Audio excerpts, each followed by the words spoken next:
안녕하세요. 오늘은 4월 15일 고난주간 화요일이고요. 오늘은 7시 반에 아침 예배를 드렸어요. 고난주간 맞이해서 생활관에서 예배를 시작했거든요. 아침 일찍 또 하나님의 사랑, 예수님의 그 십자가 능력, 또 그 고난을 깊이 묵상하며 나아갈 수 있는 예배 자리가 있어서 너무 감사했습니다. 4시간밖에 안 잤는데 피로하지 않고 뭔가 오늘 너무 쌩쌩해서 기쁘고요. 오늘 29장부터 읽겠습니다.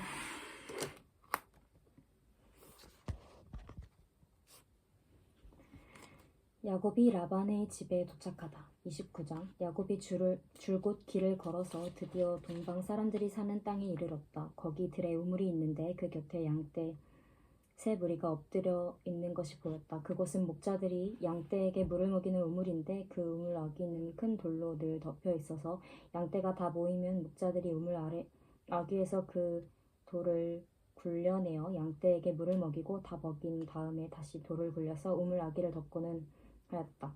야곱이 그 목자들에게 물었다.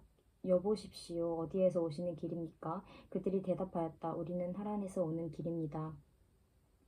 야곱이 그들에게 또 물었다. 나홀이라는 분의 손자인 라반이라는 분을 아십니까? 그들이 대답하였다. 아, 예, 우리는 그를 잘 압니다. 야곱이 또 그들에게 물었다. 그분이 평안하게 지내십니까? 그들이 대답하였다. 잘 삽니다. 아, 마침 저기 그의 딸 라헬이 양떼를 물고 옵니다. 야곱이 말하였다. 아직 해가 한창인데 아직은 양떼가 모일 때가 아닌 것 같은데 양떼에게 물을 먹이고 다시 풀을 뜯기러 나가야 하지 않습니까? 그들이 대답하였다. 그렇지 않습니다. 양떼가 다 모일 때까지 기다렸다가 양떼가 다 모이면 우물 아귀의 돌을 굴려내고서 양떼에게 물을 먹입니다.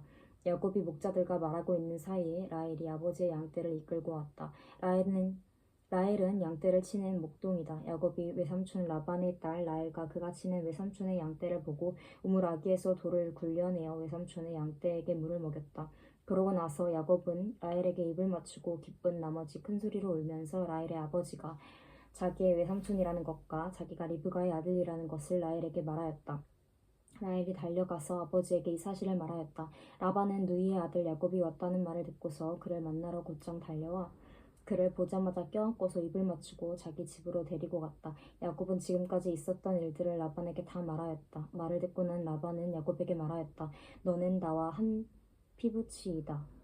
야곱이 라반의 집안일을 하다. 야곱이 한 달을 라반의 집에 머물러 있을 때에 라반이 그에게 말하였다. 네가 나의 조카이긴 하지만 나의 일을 거저할 수는 없지 않느냐? 너에게 어떻게 보수를 주면 좋을지 너의 말을 좀 들어보자. 라반에게는 두 딸이 있었다. 맏딸의 이름은 레아이고 둘째 딸의 이름은 라헬이다. 레아는 눈매가 부드러웠으며 라헬은 몸매가 아름답고 용모도 예뻤다. 야곱은 라헬을 더 사랑하였다. 그래서 그는 제가 7년 동안 외삼촌 일을 해드릴 터이니 그때에 가서 외삼촌의 작은 딸 라헬과 결혼하게 해주십시오라고 말하였다. 그러자 라반이 말하였다. 그 아이를 다른 사람과 짝지어주는 것보다 너에게 짝지어주는 것이 더 낫겠다. 그러면 여기서 나와 함께 살자. 야곱은 라헬을 아내로 맞으려고 7년 동안이나 일을 하였지만 라헬을 사랑하기 때문에 7년이라는 세월을 마치 며칠같이 느꼈다. 7년이 지난 뒤에 야곱이 라반에게 말하였다. 약속한 기한이 다 되었습니다. 이제 장가를 들게 해주십시오. 라헬과 결혼하겠습니다. 라반이 그 고장 사람들을 다 청해놓고 잔치를 베풀었다. 밤이 되었을 때 라반은 큰딸 레아를 데려다가 친방으로 들여보냈는데 야곱은 그것도 모르고 레아와 동침하였다. 라반은 여종 실바를 자기 딸 레아에게 몸종으로 주었다. 아침이 되어서 야곱이 눈을 떠보니 레아가 아닌가. 야곱이 라반에게 말하였다. 외삼촌께서 저에게 이러실 수가 있습니까? 제가 그동안 라헬에게 장가를 들려고 외삼촌 일을 해드린 것이 아닙니까? 외삼촌께서 왜 저를 속이셨습니까? 라반이 대답하였다. 큰 딸을 두고서 작은 딸부터 시집 보내는 것은 이 고장의 법이 아닐세. 그러니 이래 동안 초래 기간을 세우세. 그런 다음에 작은 아이도 자네에게 주겠네. 그 대신에 자네는 또 7년 동안 내가 맡기는 일을 해야 하네. 야곱은 그렇게 하였다. 그가 레아와 이래 동안 지내고 나니 라반은 자기 딸 라헬을 그에게 아내로 주었다. 라반은 여종 비라를 자기 딸 라헬에게 몸종으로 주었다. 야곱이 라헬과 동침하였다. 야곱은 레아보다 라헬을 더 사랑하였다. 그는 또다시 7년 동안 라반의 일을 하였다. 야곱에게 아이들이 생기다. 주께서는 레아가 남편의 사랑을 받지 못하는 것을 보시고 레아의 태를 열어주셨다. 라헬은 임신을 하지 못하였으나 레아는 마침내 임신을 하여 아들을 낳았다. 그는 속으로 주께서 나의 고통을 살피시고 나에게 아들을 주셨구나. 이제는 남편도 나를 사랑하겠지 하면서 아기 이름을 르우벤이라고 하였다.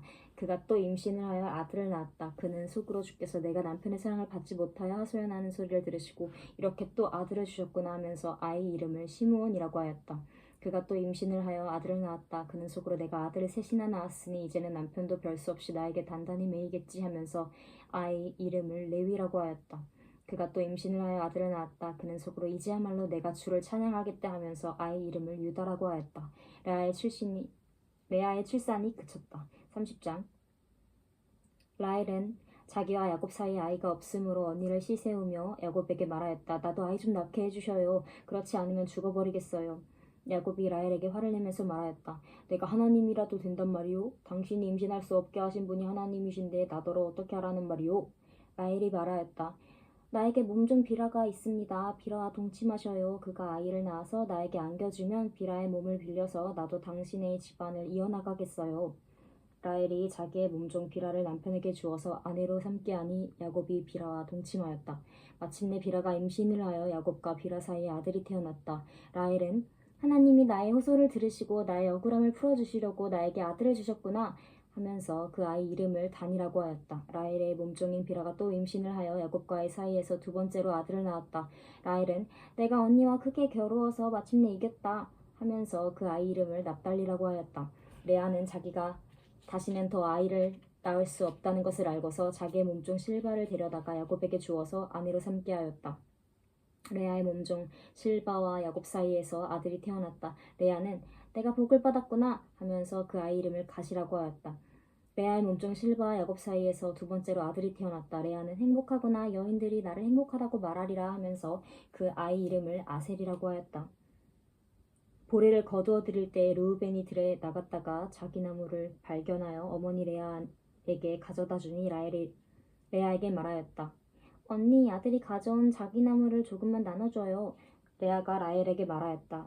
내 남편을 차지한 것만으로는 부족하냐? 그래서 내 아들이 가져온 자기 나무까지 가져가려는 것이냐? 라헬이 말하였다. 좋아요. 그럼 언니 아들이 가져온 자기 나무를 나에게 주어요. 그 대신에 오늘 밤에는 그이가 언니하고 함께 자도록 하지요. 그날 저녁에 야곱이 들에서 돌아올 때에 레아가 그를 맞으러 나가서 말하였다. 당신은 오늘 밤에는 나의 방으로 드셔야 합니다. 나의 아들이 가져온 자기 나무를 라헬에게 주고 그 대신에 당신이 나의 방으로 드시게 하기로 하였습니다. 그날 밤에 야곱은 레아와 함께 잤다. 하나님이 레아의 호소를 들어주셔서 레아가 임신을 하였고 야곱과의 사이에서 다섯 번째 아들을 낳았다. 레아는 내가 나의 몸종을 나의 남편에게 준 값을 하나님이 갚아주셨구나 하면서 그 아이 이름을 이사갈이라고 하였다. 레아가 다시 임신을 하여서 야곱과의 사이에서 여섯 번째 아들을 태어났다. 레아는 하나님이 나에게 이렇게 좋은 선물을 주셨구나. 내가 아들을 여섯이나 낳았으니 이제부터는 나의 남편이 나에게 잘해주겠지 하면서 그 아이 이름을 스불론이라고 하였다. 얼마 뒤에 레아가 딸을 낳고 그 아이 이름을 디나라고 하였다. 하나님은 라헬도 기억하셨다. 하나님이 라헬의 호소를 들으시고 그의 태도 열어주었다. 그가 임신을 하여서 아들을 낳으니 하나님이 나의 부끄러움을 벗겨주셨구나 하고 생각하였다. 라헬은 그 아이의 이름을 지을 때 주께서 나에게 또 다른 아들 하나를 더 주시면 좋겠다 하는 뜻으로 그 아이 이름을 요셉이라고 하였다. 야곱이 라반과 흥정하다. 라헬이 요셉을 낳은 뒤에 야곱이 라반에게 말하였다. 제가 고향으로 돌아갈 수 있도록 저를 보내주십시오. 장인 어른의 일을 해드리고 얻은 저의 처들과 자식들도 제가 데리고 가게 허락하여 주십시오. 제가 장인 어른의 일을 얼마나 많이 해드렸는가 하는 것은 장인께서 잘 아십니다. 라반이 그에게 말하였다. 자네가 나를 좋아하면 여기에 머물러 있기를 바라네. 주께서 자네를 보시고 나에게 복을 주신 것을 내가 점을 쳐보고서 알았네. 라반은 또 덧붙였다. 자네의 품삯은 자네가 정하는 대로 주겠네. 야곱이 그에게 말하였다. 제가 장인어른의 일을 어떻게 해드리고 장인어른의 가축들을 얼마나 잘 보살폈는지는 장인께서 잘 아십니다. 제가 여기 오기 전에는 장인어른의 소유가 얼마 되지 않았으나 이제 때가 크게 불어났습니다. 주께서는 제가 하는 수고를 보시고서 장인어른에게 복을 주셨습니다. 그러나 이제는 제가 저의 살림을 챙겨야 할 때가 되었다고 봅니다. 라반이 물었다. 그러면 그러면 내가 자네에게 무엇을 하면 좋겠는가? 야곱이 대답하였다. 무엇을 달라는 것이 아닙니다. 다만 저에게 한 가지 일만 허락하여 주시면 제가 장인어른의 가축대를 계속 먹이고 돌보겠습니다. 오늘 제가 장인어른의 가축대 사이로 두루 다니면서 모든 양떼에서 얼룩진 것들과 점이 있는 것과 모든 검은 새끼 양을 가려내고 염소떼에서도 점이 있는 것들과 얼룩진 것들을 가려낼 터이니 그것들을 저에게 삭스로 주십시오. 제가 정직하다는 것은 훗날 장인께서 저에게 삭으로 주신 가축대를 확인하여 보실 때 증명될 것입니다. 제가 가진 것 가운데서 얼룩지지 않은 양이나 점이 없는 양이 있든지 검은색이 아닌 새끼 양이 있으면 그것들을 모두 제가 훔친 것이 될 것입니다. 라반이 말하였다. 그러세 자네가 말한 대로 하겠네. 그러나 라반은 이렇게 말해놓고서도 바로 그 날로 수염소 가운데서 줄무늬가 있는 것과 점이 있는 것을 가려내고 또 모든 암염소 가운데서도 흰 바탕에 얼룩이 진 것과 점이 있는 것과 모든 검은 새끼 양을 가려내어 자기 아들들에게 주었다. 그런 다음에 라반은 야곱이 있는 데서 사흘길을 더 나가서 자기와 야곱 사이의 거리를 그만큼 뜨게 하였다. 야곱은 라반이 나머지 양떼를 쳤다. 야곱은 미루나무와 감복숭아 나무와 플라타너스 나무에서 푸른 가지들을 꺾어서 껍질을 벗긴 다음에 벗긴 가지에 흰 무늬를 냈다. 야곱은 껍질을 벗긴 그 흰 무늬 가지들을 물먹이는 구유 안에 똑바로 세워놓고 양떼가 와서 물을 먹을 때에 바로 눈앞에 세워놓은 그 가지들을 볼 수 있게 하였다. 양들은 물을 먹으러 와서 거기에서 교미를 하였다. 양들은 껍질 벗긴 그 나뭇가지 앞에서 교미를 하고 줄무늬가 있거나 얼룩이 지거나 점이 있는 양을 낳았다. 야곱은 이런 새끼 양들을 따로 떼어 놓았다. 라반의 가축대 가운데에서 줄무늬가 있거나 검은 양들은 다 가려냈다. 야곱은 이렇게 자기 가축대를 따로 가려내서 라반의 가축대와 섞이지 않게 하였다. 야곱은 튼튼한 암컷들이 교미할 때에는 물먹이는 구유에 껍질 벗긴 가지들을 놓아서 그 가지 앞에서 교미하도록 하곤 하였다. 그러나 약한 것들이 교미할 때에는 그 가지들을 거기에 놓지 않았다. 그래서 약한 것들은 라반에게로 가게 하고 튼튼한 것들은 야곱에게로 오게 하였다. 이렇게 하여 야곱은 아주 큰 부자가 되었다. 야곱은 가축대뿐만 아니라 남종과 여종, 낙타와 나귀도 많이 가지게 되었다. 아멘.